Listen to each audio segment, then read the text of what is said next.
আজকের এই নতুন করে স্পোর্টস অনুষ্ঠানের চিফ গেস্ট কারা কারা বলেছি আমি।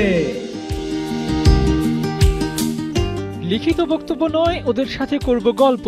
একজনকে ডেকে নিয়ে আবার দিলেন উৎসাহ। প্রধানমন্ত্রী তারেক রহমান এভাবেই মিশে গেলেন শিশুদের সাথে, যেন এমন একটা আয়োজনের জন্য অপেক্ষাটা তারই ছিল বেশি। সিলেটে নতুন করে স্পোর্টসের উদ্বোধনী অনুষ্ঠান, সবকিছু ছাড়িয়ে শিশুদের সাথে প্রধানমন্ত্রীর অ্যাক্টিভিটিসগুলো নজর কেড়েছে। মঞ্চে পবিত্র গ্রন্থ থেকে পাঠ করা শিশুদের কাছে ডেকে নিয়ে ধন্যবাদ দেয়া, মাঠে নেমে হ্যান্ডশেক করে ছবি তোলা, বক্তব্যে দেওয়া পরামর্শ, শিশুদের সাথে যতটা মিশে যাওয়া যায় সেটাই যেন করছিলেন প্রধানমন্ত্রী তারেক রহমান। নতুন কুড়িতে প্রতিভা অন্বেষণ তো বহু পুরনো, হুট করে খেলাধুলা বা আসলোই কিভাবে? গল্পটা শুনিয়েছেন স্বয়ং প্রধানমন্ত্রী।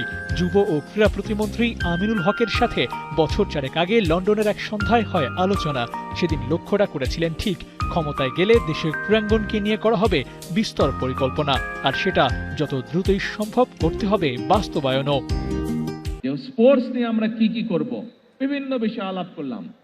আলাপ করতে করতে এক পর্যায়ে আমরা খাবার টেবিলে বসে ঠিক করলাম যে আমরা নতুন করে স্পোর্টস চালু করব বাংলাদেশে।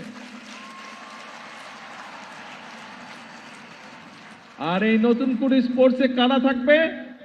এই যে তোমরা আজকের এই গ্যালারিতে বসে আছো, তোমাদের সাথে কিন্তু আরো প্রায় সবগুলো জেলা কিন্তু অনলাইনে কানেক্টেড, কিন্তু সারা বাংলাদেশ কিন্তু তোমাদের সাথে কানেক্টেড।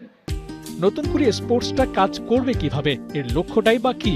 নির্দেশনায় বলা আছে বিকেএসপির কোন স্টুডেন্ট এখানে আবেদন করতে পারবে না, অর্থাৎ ইতোমধ্যে যারা তৈরি হয়ে গেছে তাদের নিয়ে কাজ নয়, বরং প্রতিভা আছে এখনো বিকশিত হয়নি তাদের নিয়েই ছক কষবে সরকার। সাথে থাকবে সংশ্লিষ্ট ফেডারেশনগুলো। খেলাধুলা কেবল বিনোদন নয়, হবে পেশাও। এর জন্য সরকার ক্রীড়া কার্ডের সাথে পরিচয় করিয়ে দিয়েই থামেনি। ক্রীড়াবিদ তৈরিতেও শতভাগ দিতে চায় গণপ্রজাতন্ত্রী বাংলাদেশ সরকার।